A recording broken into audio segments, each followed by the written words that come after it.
오늘 본문 말씀은 사사기 6장에 있는 말씀들이었습니다. 그 말씀들을 여러분이 이제 보셔서 아시겠지만 사사기의 가장 큰 특징은 무엇이냐면 하나님 앞에 범죄한 인생들, 그 범죄한 인생들을 하나님이 심판하시고 이 심판하시는 하나님 앞에 설 수 없는 이 인생들 계속 꼬꾸라지고 넘어지고 부서지고 깨지고 그들이 한계가 있었죠. 그들이 견딜 만한 그 한계, 그 끄트머리까지 하나님께서 계속 모셨습니다. 그 한계 끄트머리까지 모셨음에도 몰아넣을 때도 그들이 회개하지 않다가 이제는 그들이 견딜 수 없는 상황, 이젠 죽을 것 같은 상황에 이제 그들이 두 손 두 발을 다 들고 회개하기 시작합니다. 기도하기 시작합니다. 그런 기도하는 그들을 향해서 하나님께서 용서해 주시고 다시 한번 하나님께서 그들에게 기회를 주시는 것이 이 사사기의 모든 스토리의 여정인 것입니다.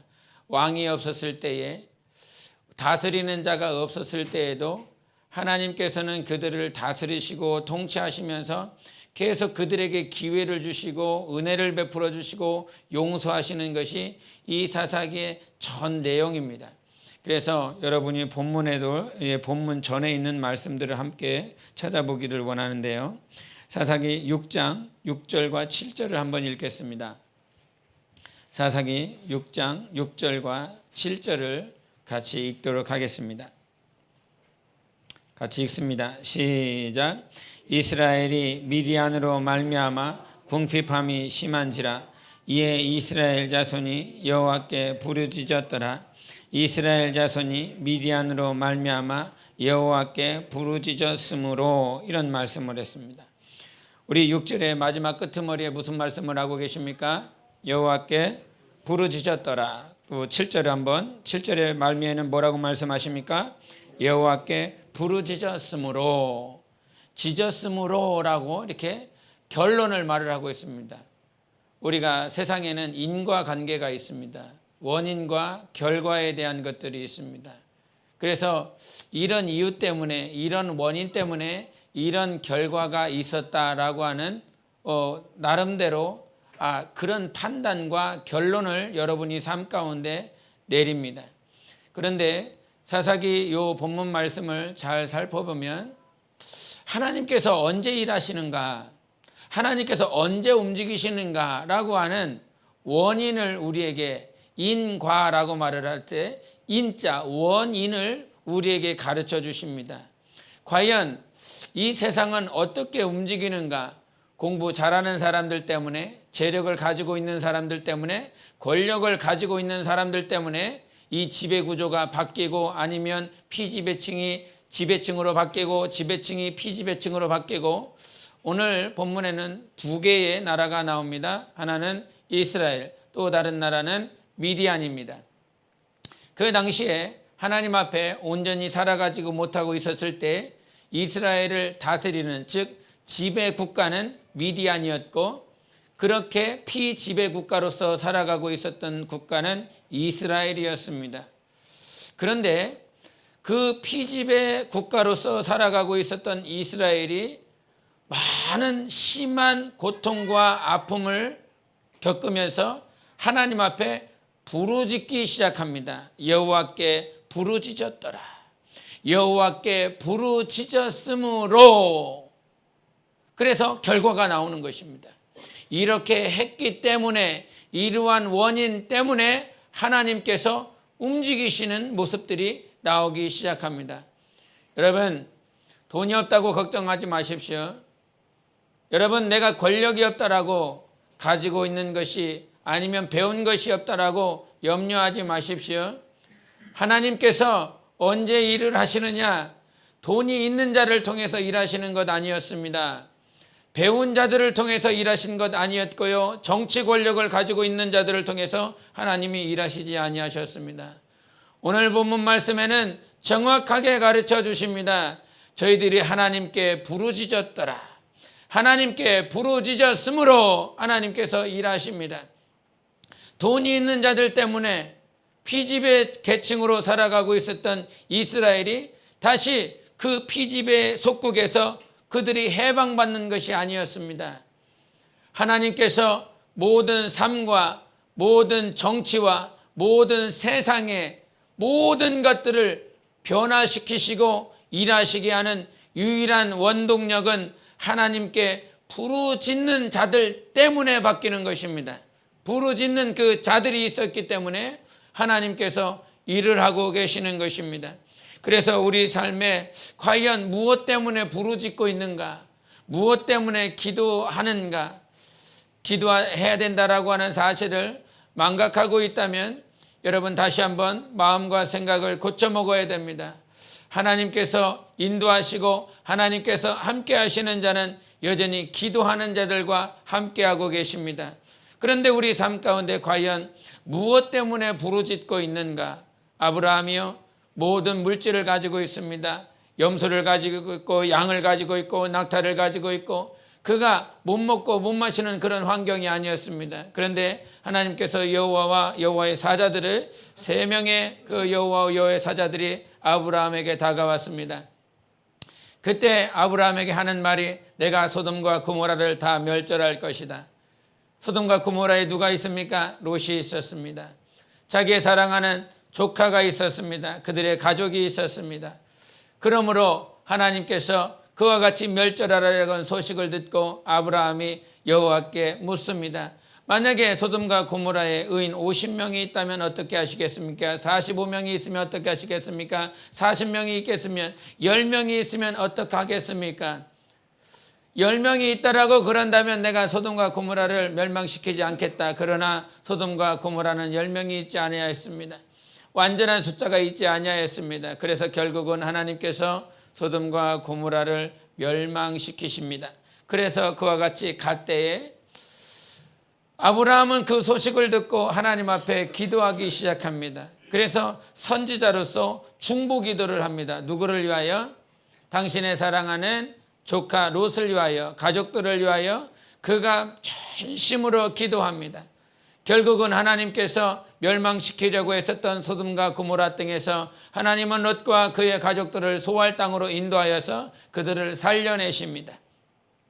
그는 자기 당신의 조카 롯을 위해서 간절히 기도했고 모세는 광야에서 말씀대로 살지 못하는 이스라엘 백성들 자기가 인도했었던 300만 명이나 되는 그들이 죽음 가운데 멸망시킴을 당할 때에 또한 그가 하나님 앞에 기도하였습니다. 그들을 살려달라고 하나님 앞에 그들의 목숨을 구해달라고 기도합니다. 마찬가지로 우리가 아브라함의 첩으로서 자식을 낳았었던 하갈이 있었습니다. 하갈이 이스마엘이 죽으려고 했을 때, 그 광야에서 목말라 죽으려고 했을 때 하갈은 목 놓아 울며 그를 살리고자 했습니다. 아마 우리도 그와 같은 삶이라면, 그와 같은 과정이라고 한다면, 내 사랑하는 부모와 자식이 병들어서 죽게 되었다고 한다면 분명히 그를 위하여 애통하며 분명히 그를 위하여 목 놓아 울어야 되는 것이 아마 우리의 본연에 있는 이 마음일 것입니다. 그런데 우리가 다시 한번 생각해 봐야 될 것이 있습니다. 내가 사랑하는 사람이 죽어가기 때문에 당연히 부르짖어야 될 것입니다. 내가 먹고 마셔야 될 목마름 때문에 광야에서 죽어나갈 수밖에 없는 그런 환경 때문에 부르짖을 수밖에 없는 것이 우리들의 모습일 것입니다. 내 아버지가 병들어서 죽어가고 온전하지 못한 모습을 바라보면 내가 아프기 때문에 그를 위하여 기도할 수밖에 없는 것이 아마 우리 사람으로서의 할 도리가 아닐까 싶습니다. 그런데 우리가 더 유념해야 될 것은 과연 하나님의 뜻대로 살아가고 있는가라고 하는 그 명제 속에 내가 과연 하나님 앞에 부르짖고 있느냐라고 하는 것입니다. 멸망으로 가고 있는 죄악 가고에 있는 그들을 살리기 위해서 부르짖는 것도 우리가 정말 몸부림치고 기도해야 될 것인데 과연 나는 하나님의 뜻대로 살아가고 있는가? 성령이 원하시는 대로 살아가고 있는가라고 하는 그것에 온전한 부르짖음을 갖는 삶을 살아가고 하는 것입니다. 우리가 7, 80년 살면 다 사라질 것인데 주님 앞에 섰을 때 주님이 인정하시는 건 주님의 뜻대로 산 거 아니겠습니까? 주님의 뜻대로 살았느냐? 아버지의 뜻대로 살았느냐? 내가 아무리 부르짖었고 내가 아무리 기도했지만 하나님과 상관없는 것을 부르짖고 있지는 않은가? 하나님이 원하시는 것을 놓고 기도하고 부르짖어야 될 텐데 나는 전혀 주님과 상관없는 그런 부르짖음을 하고 있지는 아니한가? 그것을 날마다 생각해 봐야 될 것입니다. 여러분, 지난 한 주간 명절이 있었습니다. 명절을 여러분이 또 하나님의 은혜 가운데 잘 보내셨을 것인데 이 명절 기간에 겹치며 또 지난 한 주간 이 옆에 있는 교육관을 봉사하면서 또 공사를 하면서 그렇게 보냈습니다. 말씀을 보는 시간들이 더 줄어들고 기도하는 시간이 줄어들고 하는 그런 시간들이 있었습니다. 공사를 하면서도 주님을 생각하고 기도하고 속으로 마음으로 주님 앞에 아뢰는 시간들이 계속 있었지만 눈으로 봐야 되고 눈으로 생각해야 될 것들이 있어서 하나님께 집중하지 못하는 시간들이 참 많이 있었습니다. 그러면서 참 우리는 나라고 하는 존재가 영적 존재다라고 하는 사실을 다시 한번 제 스스로 경험하고 깨닫게 됩니다. 하나님 앞에서 주님이 주신 그 영생의 말씀을 내가 읽지 아니하면 어느 순간 갈급해지는구나. 내가 깨지는구나. 내가 무너지는구나. 내가 주님 앞에 전심으로 무릎 꿇고 기도하지 못하면 나의 영혼이 어느 순간 좌절되어져 있고 내 영혼이 정말 주님의 뜻대로 살아가는가라고 하는 그 갈등들이 선택들이 내 안에서 계속 일어나는 것들을 보게 되었습니다. 여러분, 우리가 영적 존재라고 하는 사실을 날마다 깨달을 수 있도록 인도하시는 하나님께 감사하시기를 바랍니다. 이것이 깨달아지지 않는다라고 그런다면 어느 순간 나는 육적인 모양에 더욱더 열심을 내고 욕심내고 살아갈 것입니다. 그러면서 지난 한 주간 비록 내 영혼은 힘이 들고 어려웠지만 이렇게 해야 될까 저렇게 해야 될까라고 하는 갈등들이 계속 있었습니다.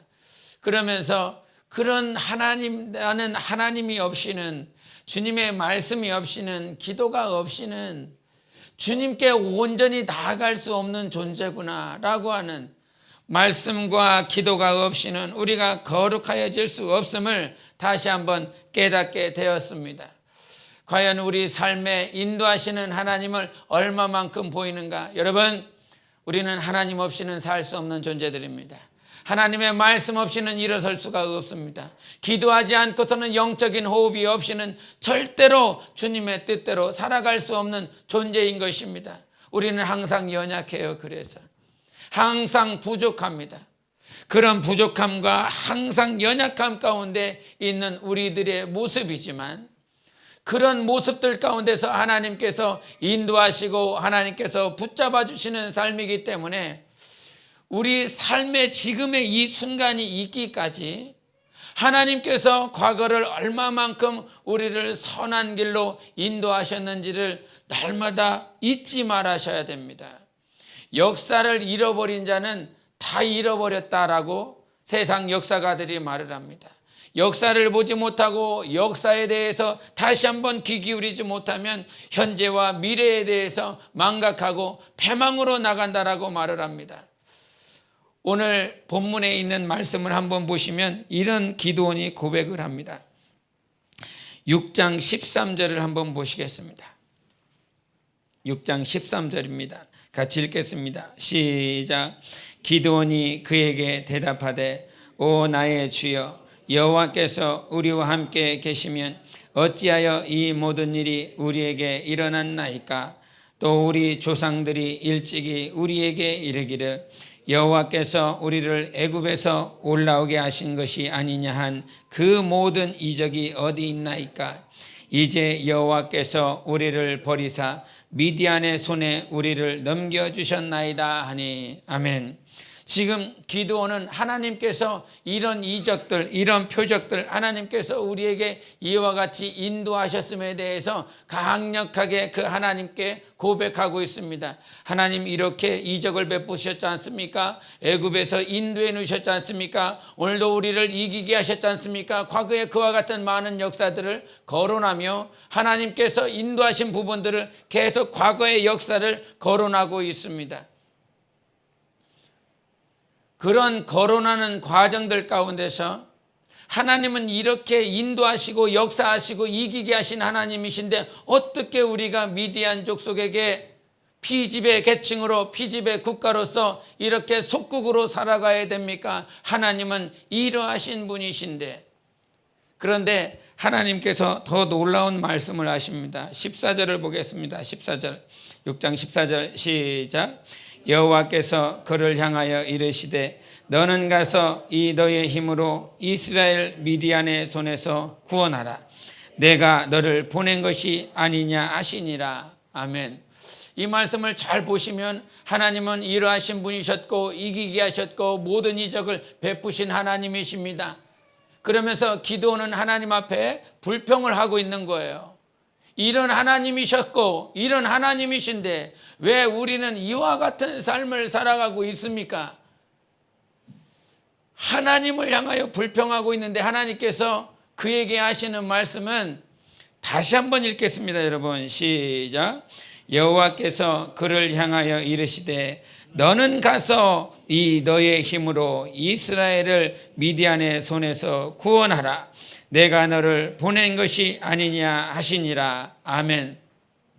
기드온은 불평하고 있지만 지금 불평하고 있는 그를 향하여 하나님께서 야, 그래서 내가 너를 보냈다라고 말씀을 하고 계십니다. 미디안의 속국으로 살아가고 힘들고 어렵게 살아가고 있는 이스라엘 백성들, 이렇게 살아가고 있는 우리의 삶, 자기의 삶, 어려움들을 향해서 하나님 앞에 불평하지만 그래서 내가 너를 보냈다라고 하는 사실입니다. 하나님이 내가 너를 보낸 이유가 바로 그것이다라고 말씀하고 계십니다. 때로는 우리가 자기의 삶 가운데 있는 보여지는 환경들을 보다 보면 내가 지금 왜 이 자리에 있는지 모릅니다. 오히려 불평이 됩니다. 하나님 왜요? 하나님 왜 그런 것이에요? 라고 하나님께서 보내신 그 자리, 하나님께서 보내신 그 위치, 그것들에 대해서 사명보다 소명보다 하나님께서 이 자리에 보내셨다라고 하는 거룩한 사명보다는 이런 환경들을 바라보며 낭망하고 절망하고 하나님 앞에 불평할 때가 얼마나 많은지 모릅니다. 그런데 주님은 그 기드온에게 말씀하신 것처럼 그래서 내가 너 보냈다라고 하는 거예요. 여러분 삶 가운데 힘들고 어려운 환경들이 있습니까? 그래서 하나님께서 보냈다라고 하는 사실입니다. 역경과 어려움들이 닥쳐 있습니까? 머리와 생각으로 이해가 되지 않는 환경들입니까? 그래서 하나님께서 너를 보냈다라고 말씀하고 계셨습니다. 우리가 에스더서에 보면 에스더가 하만에 의하여 유대 백성들이 다 죽어나가게 됐습니다. 하만이 이와 같이 유대인들을 향해서 그와 같은 하나님의 백성들을 향하여 이 모르드게와 그 유대 백성들에게 하만이 길을 걸어갈 때에 절을 하라고 합니다. 인사를 하라고 그럽니다. 그런데 모르드게는 그의 믿음이 오직 하나님에게만 전하겠다. 그러므로 하만에게 절하지 않습니다. 그와 같이 절하지 않는 족속을 찾아내었고 그들이 유대인이었고 그 유대인들은 결국 하만의 계략에 의해서 다 죽어나가게 되었습니다. 이 소식을 듣고 모르드게가 에스더에게 보냅니다. 이 유대 족속, 이 유대인들을 위하여 네가 기도하고 네가 아수르 왕에게 나아가라 이런 말을 합니다. 이런 말을 듣고 그가 고백하는 말이 있습니다. 우리 에스더서를 보겠습니다. 에스더서 3장 13절과 14절을 보시겠습니다. 에스더서 3장 13절 14절입니다. 우리 같이 읽겠습니다. 찾으셨습니까? 에스더서 3장 13절 14절 같이 읽습니다. 시작. 모르드게가 그를 시켜 찾으셨습니까? 맞습니까? 아닙니까? 아니에요? 아니에요? 다시 보겠습니다. 그럼 4장인가요? 그럼 4장일 겁니다. 네, 4장입니다. 4장 13절 14절입니다. 4장 13절 14절 같이 읽습니다. 시작. 모르드게가 그를 시켜 에스더에게 회답하되 너는 왕궁에 있으니 모든 유다인 중에 홀로 목숨을 건지리라 생각하지 말라. 이때 내가 만일 잠잠하여 말이 없으면 유다인은 다른 데로 말미암아 노임과 구원을 얻으려니와 너와 내 아버지 집은 멸망하리라. 내가 왕후의 자리를 얻은 것이 이때를 위함이 아닌지 누가 알겠느냐 하니. 아멘. 여기서 두 가지를 말을 합니다. 첫째는 하나님께서 지금 우리에게 주어진 그 자리는 우리에게 환경에 어려움이 있고 힘듦이 있었을 때 그때를 위하여 우리에게 허락하셨다라고 하는 사실이에요. 우리에게 주신 달란트, 우리에게 주신 재력들, 지식들, 아니면 지혜들, 이 모든 것들이 그때 영혼을 살리고 저 영혼을 해방시키고 저 영혼과 저 나라와 민족들을 살리기 위하여 하나님께서 그때를 위하여 우리에게 예비하심으로 주셨다라고 하는 사실입니다. 그런데 그 사실이 보이지 않기 때문에 여전히 하나님을 원망하고 있는 것이지요. 이때를 위해서 내가 보냈고, 이때를 위하여 내가 너에게 힘을 주었고, 이때를 위하여 내가 너에게 재력을 주었고, 이때를 위하여 하나님께서 지혜를 주셨다라고 하는 이 사실이 보이지 않기 때문에 여전히 환경 가운데, 그 아픔 가운데 하나님 앞에 불평불만하고 있습니다. 여기서 두 번째로 거론하는 것이 무엇이냐면, 네가 그와 같이 하나님의 부르심에, 하나님의 너를 부르신 그 사명이나 소명 가운데 네가 응답하지 않는다면 하나님께서는 다른 자를 통하여 구원시키겠다라고 말씀해 주셨습니다. 하나님이 능히 없어서 힘이 없어서 우리를 사용하시는 것이 아니라 우리의 삶을 통하여 하나님께서 일하게 하시도록 넉넉히 맡겨놓으셨으나 그 하나님의 부르심 가운데 응답하지 않기 때문에 하나님께서는 다른 통로를 통하여 넉넉히 일하시고 역사하시겠다라고 말씀하고 계시는 것입니다. 그러므로 우리 삶에 하나님께서 보내주신 그 자리, 보내주신 그 위치에서 하나님 나를 왜 보내주셨습니까? 하나님 왜 위치에 두셨습니까? 그러므로 하나님을 인정하고 하나님께서 나를 세우신 이 자리에서 과연 하나님의 일하심은 무엇인지 날마다 볼 수 있어야 되는 것입니다. 그것이 보이지 아니한다면 많은 자들이 하나님께서 주신 그 비전을 잃어버리고 상실하게 되는 것입니다. 하나님은 우리에게 비전을 주셨습니다. 꿈을 주셨습니다. 그 꿈을 이루어 나가시는 하나님이시기 때문에 그 꿈을 이루어 나가시는 과정들마다 우리에게 필요한 것들을 보여주시고 맡겨주시고 때를 따라서 먹이시기도 하십니다. 그러나 그것들이 나를 위한 것이 아니라 하나님께서 우리에게 주신 비전들, 하나님께서 여러분에게 주신 사명들, 그래서 과거를 잊지 않고 기억하고 있어야 됩니다. 과거를 잊지 않고 있어야 됩니다.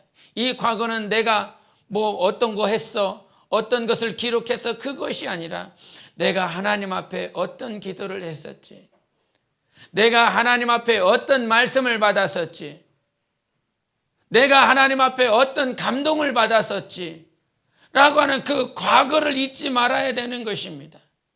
저 역시도 과거에 하나님께서 주신 그 말씀들을, 그 감동들을 그대로 가지고 있습니다.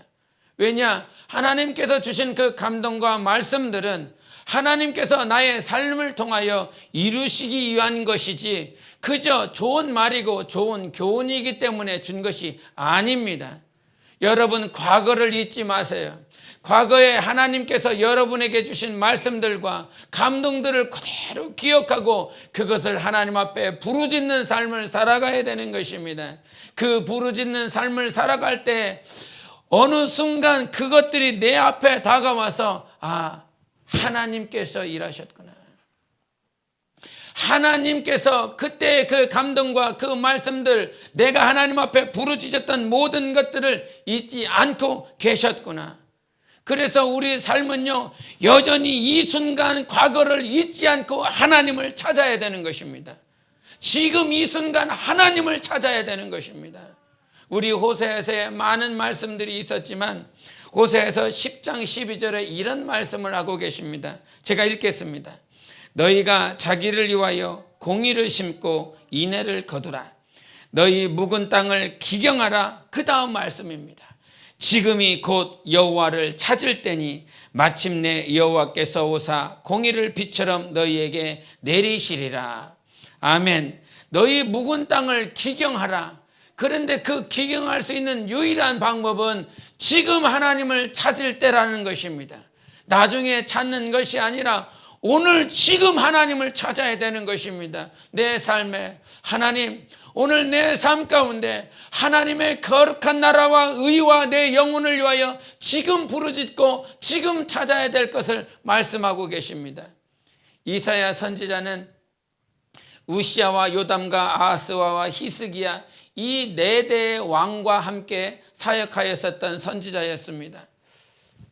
그 우시아의 왕은 우리가 잘 아는 것처럼 하나님의 말씀대로 살려고 했고 하나님의 말씀대로 순종했었던 삶들이 있었습니다. 그러나 그의 마지막 10년의 삶 가운데서는 하나님의 뜻대로 살지 못했죠. 여하튼 하나님께서는 그 우시아 왕을 선한 왕으로 여겨주셨습니다. 그런데 그 우시아 왕과 함께 있었던 그 순간에는 그 이사야 선지자가 하나님의 거룩한 뜻을 전하거나 거룩한 사역들을 하지 못했습니다. 이는 즉 이사야 선지자가 부족하고 연약하고 선지자로서의 사역들을 사명들을 감당할 수 없는 연약한 모습들이었습니다. 그런데 그가 요담과 아하스와 히스기야 왕대로 넘어가면 넘어갈수록 하나님 앞에 말씀을 증거하고 하나님이 주신 그 말씀들을 그대로 대언하고 유다 땅을 이스라엘 백성들을 어찌하든지 이끌려고 몸부림치는 삶을 살아가며 그의 사명들을 다 마감했습니다. 그럼 왜 그가 우시아 왕 때 연약한 그 삶들, 부족한 삶들에 있어서는 그 우시아 왕 때에는 사역하지 못하였었는가? 그러나 후반기로 가면 갈수록 그가 하나님 앞에 사명을 감당할 수 있는 삶을 살았었던가? 그런데 성경은 답을 가르쳐 주시는 것이 있습니다. 우리가 지금은 연약하고 부족하고 하나님 앞에 귀하게 사용받지 못하는 삶인 것 같이 보인다 할지라도 하나님은 반드시 우리를 정금과 같이 단련시켜서 귀하게 사용하실 것인데 그렇게 하나님께서 우리를 귀하게 사용하시는 방법, 통로로서 정답을 이사야서에게 가르쳐 주시는 말씀이 우리 있는데 이사야서 40장을 한번 여러분이 펼쳐보시기 바랍니다. 이사야서 40장 26절을 한번 보시겠습니다. 이사야서 40장 26절입니다. 이사야서 40장 26절 다 찾으셨습니까? 찾으셨으면 우리 함께 읽도록 하겠습니다. 시작. 너희는 눈을 높이 들어 누가 이 모든 것을 창조하였나 보라.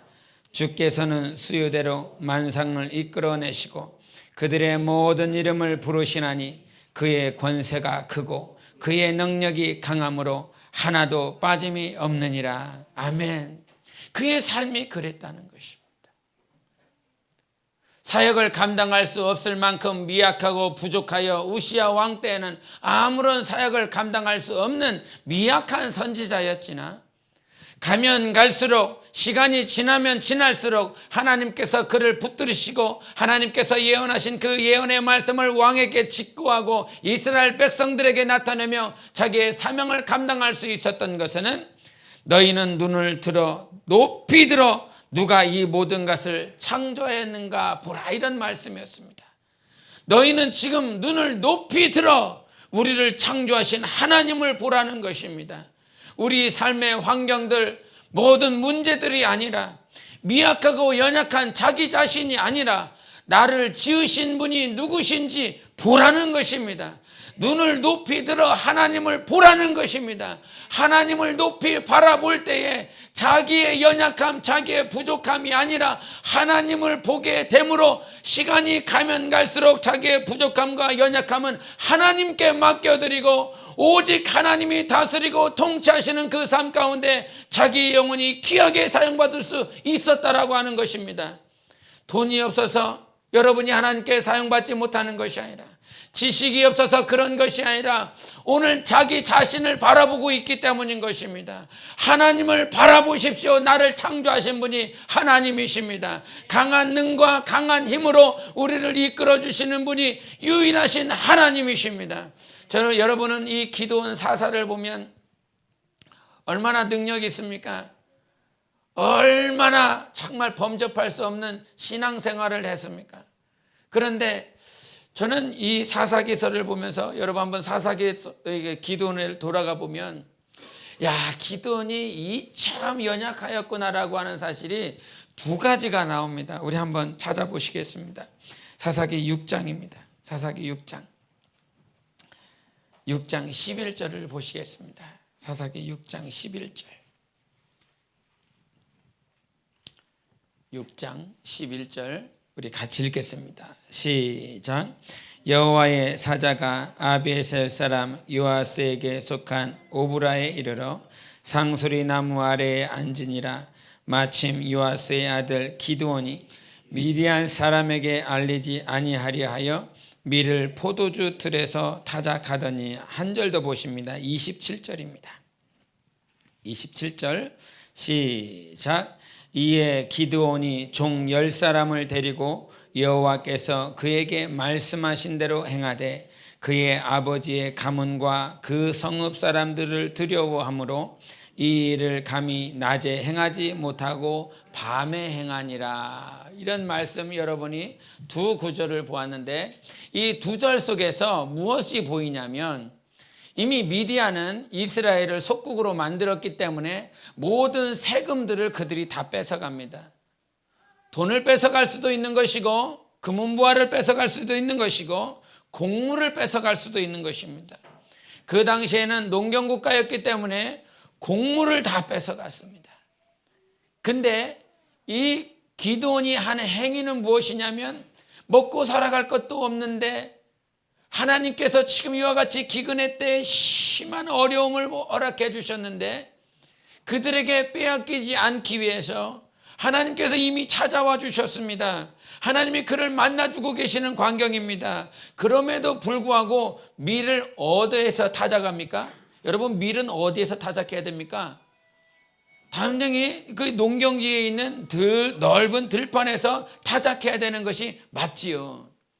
그런데 그 밀을 지금 어디서 타작한다라고 써 있습니까? 11절에 포도주 틀에서 타작하고 있습니다.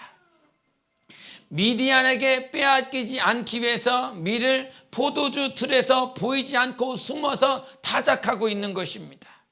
하나님이 함께 하시는 그 광경인데도 불구하고 미디안의 족속들의 그들이 신경이 쓰이고 있는 거예요. 또 27절은 무엇이라고 말하고 있냐면, 하나님이 그에게 명령합니다. 바알 제단을 다 무찌르고 깨뜨려라, 부숴라라고 말을 합니다. 그런데 그는 여전히 하나님 앞에 정말 대낮에 밝히 드러난 환경 가운데 부수지 못하고, 아무도 찾지 않고 아무도 보이지 않는 밤에 몰래 가서 바알 제단을 다 부서뜨립니다. 이것이 무엇이냐? 바로 기드온의 연약함입니다. 오늘도 여전히 사람들이 신경 쓰이고 자기가 이와 같이 신앙대로 하나님의 말씀대로 살아가려고 몸부림치지만 여전히 미약한 것들이 있었습니다. 그런데 이 미약한 모든 순간들마다 하나님께서 어떻게 일을 하셨냐면, 22절을 보시겠습니다. 22절 같이 읽습니다. 시작. 기드온이 그가 여호와의 사자인 줄을 알고 이르되 슬프도소이다 주 여호와여, 내가 여호와의 사자를 대면하여 보았나이다 하니. 또 34절 시작. 여호와의 영이 기드온에게 임하시니 기드온이 나팔을 불매 아비에셀이 그의 뒤를 따라 부름을 받으니라. 우리가 연약한 모습들이 있는데, 부족한 모습들이 있는데 하나님의 말씀대로 순종하며 살아갈 만한 담력도 없은 그런 삶들이 있는데, 하나님께서요 이와 같이 연약한 기도원을 대면하여 만나 주십니다.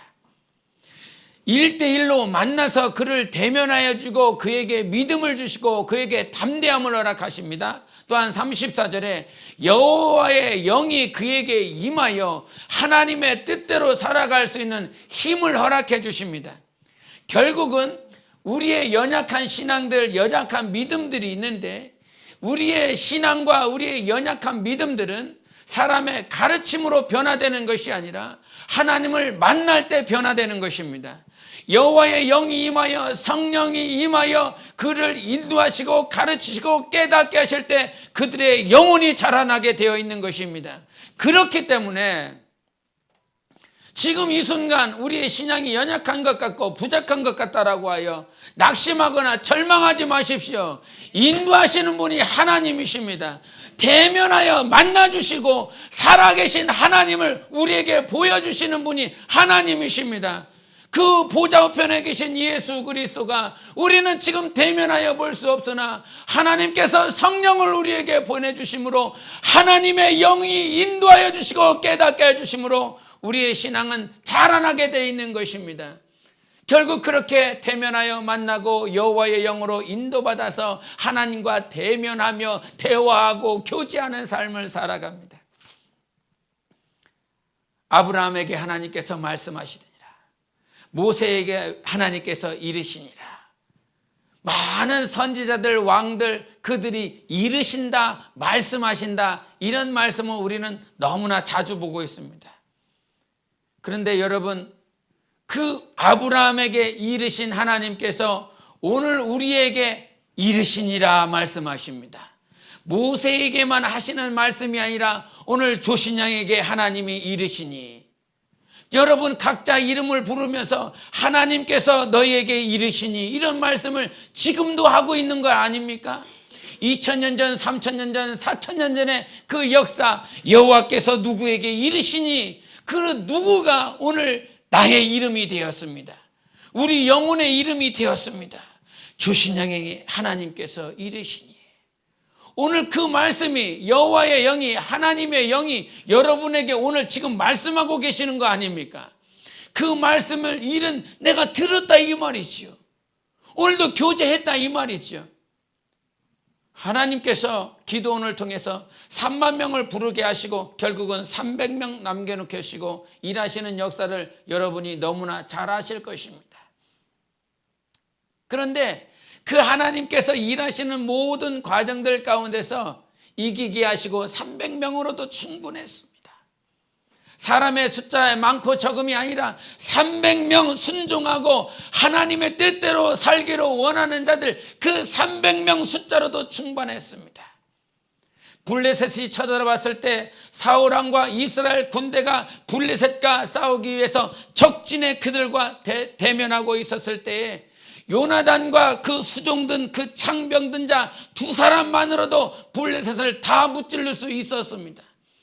이스라엘 군대가 수만 명이 필요한 것이 아니라 하나님이면 된다, 하나님이면 가능하다, 하나님이 이기게 하신다, 전쟁은 하나님께 속한 것이다 라고 인정할 수 있는 요나단과 그 창병든 두 사람만 있었으면 그들을 다 이길 수 있었습니다. 기드온의 고백이 바로 그것이었습니다. 오늘 말씀하시고 인도하시고 여호와의 영으로 대면하여 인도하시는, 야 300명 때문에 이긴 거 아니다, 300명으로 승리할 수 있었던 것이 아니다, 이런 고백하지 않습니다. 우리 뒤에 있는 말씀이시니까요, 8장을 한번 보겠습니다. 8장 22절 23절입니다 8장 22절 23절을 우리 한 목소리로 읽겠습니다. 시작. 그때에 이스라엘 사람들이 기드온에게 이르되, 당신이 우리를 미디안의 손에서 구원하셨으니 당신과 당신의 아들과 당신의 손자가 우리를 다스리소서 하는지라. 기드온이 그들에게 이르되 내가 너희를 다스리지 아니하겠고 나의 아들도 너희를 다스리지 아니할 것이요 여호와께서 너희를 다스리시리라 하니라. 아멘. 세상 눈으로 보이는 건 힘있고 능력있고 무언가 이길 수 있는 군대를 가진 기드온과 그의 자식들이 우리를 다스려야 된다라고 인지하고 있지만 기드온은 절대 그렇게 말하지 않습니다. 내가 너희를 다스릴 수 있는 것도 아니고 나의 아들들이 너희를 다스릴 수 있는 것도 아니고 오직 우리 하나님이 다스리실 수 있다. 이 한마디를 말을 하고 있습니다. 여러분, 우리 교회를 다스리는 분은 하나님이십니다. 내 영혼을 다스리는 분은 하나님이십니다. 여러분의 가정을 다스리시는 유일한 분도 하나님이십니다. 그 다스리시는 하나님께서 기드온의 신앙과 기드온의 연약함을 만들어서 단련시켜서 맨 처음에는 당신이 이적을 만들지 않았습니까? 모든 이적을 베풀지 않았습니까? 당신이 애굽에서 이끌지 아니하였습니까? 그러면서 하나님 앞에 불평불만하며 연약한 모습들을 보였습니다. 그러나 하나님의 살아계심을 경험하고 성령을 경험하고 하나님의 영을 경험하여 대면하여 말씀을 듣고 살아계신 하나님을 경험하면서 결국은 그의 고백은 바꿔졌습니다. 불평, 불만이 이제는 하나님을 인정하는 것으로 변화되었습니다. 하나님이 우리를 다스리신다. 하나님이 너희를 다스리실 것이다. 그렇게 만들어 가셨습니다. 여러분, 신약에 오셔서 사도 바울이 성령에 감동되어 로마서 8장 26절에 이와 같이 말씀하십니다. 성령도 우리의 연약함을 도우시나니 우리는 마땅히 기도할 바를 알지 못하나 오직 성령이 말할 수 없는 탄식으로 우리를 위하여 친히 간구하시느니라. 아멘. 성령도 우리의 연약함을 돕겠다라고 하는 것입니다. 과거의 기드온의 연약함을 도와주신 그 하나님께서 오늘도 하나님의 영이 우리를 도와주시겠다라고 말씀하여 주셨습니다. 이 연약함이라고 하는 말씀은요, 그 누가복음의 마르다와 마리아 얘기에서 나오는 것입니다. 마르다가 예수님이 오셔서 예수님을 섬기고 정말 맛있는 음식으로 그에게 섬기려고 했을 때 마리아가 예수님의 음성을 들으려고 무릎 꿇고 있습니다. 그때 마르다가 예수님께 말을 합니다. 하나님, 정말 저 마리아를 보내서 나를 도와주게 하소서 라고 말을 했을 때 그 돕다라고 하는 그 말씀이 동일하게 나와 있습니다. 연약함을 도와주신다라고 하는 이 연약함은 성경에서 하나도 안 돼. 될 수 없어. 불가능한 거야. 18년 동안 여자가 곱추가 되어서 곱추로서 살아가고 있었던 그 여자, 이제는 가능성이 없었습니다. 38년 된 베데스다 연못가에 있었던 그 병자, 가능성이 없었어. 병을 앓고 있었다, 앓는다라고 했을 때의 연약함과 병을 말을 했을 때 그 연약함에 대해서 동일하게 하시는 그 단어가 바로 연약함입니다. 고칠 수 없어. 가능성이 없어. 마태복음 8장 18절에 이런 말씀하셨습니다. 예수께서 우리의 연약함을 친히 담당하셨느니라. 우리 주님께서 우리의 연약함을 담당하셨고 하나님의 영이신 성령님께서 우리의 연약함을 친히 도와주고 계십니다. 그렇기 때문에 우리의 연약함이 사라질 수 있습니다. 나의 힘과 능으로 연약함이 사라지고 없어지는 것이 아니라 하나님이 도와주시기 때문에 연약함이 사라질 수 있는 것입니다. 그러기에 오늘 눈을 들어 주님을 봐야 되는 것입니다. 내 삶 가운데 나는 연약해요. 나는 부족해요. 하나님 어떻게 해야 될지를 몰라요. 기도하지 않으면, 성경 보지 않으면 금세 티가 나고 나의 부족함과 연약함이 드러날 수밖에 없습니다. 그러나 우리 주님이 오늘 우리와 함께 하십니다. 오늘 우리를 변화시키시는 분은 오직 하나님 한 분밖에 없습니다. 그래서 그 고백이 내 삶 가운데 오더라고요. 기도원의 그 고백이 내 10년 가운데 오더라고요. 하나님, 나를 다스려 주세요. 하나님, 우리를 다스려 주세요. 주님만이 다스려 줄 수 있기 때문에 주님밖에는 없습니다. 주님이면 답니다. 주님이면 족합니다. 주님이면 만족합니다. 왜? 주님만 다스릴 수 있으니까. 여러분, 오늘부터 기도하십시오. 세상의 그 어떤 세력가가, 정치 권력가가 여러분을 다스리지 않고 돈 한 푼 더 주는 자가 여러분을 다스리는 것이 아니라 하나님만이 나를 다스려 주시기에, 주님, 범사의 신앙생활의 모든 삶 가운데 주님만 다스리고 있다라고 하는 그 사실을 볼 수 있게 해달라고. 할렐루야. 하나님이 나를 다스리고 있다라고 하는 이 사실이 보여야 되는 것입니다.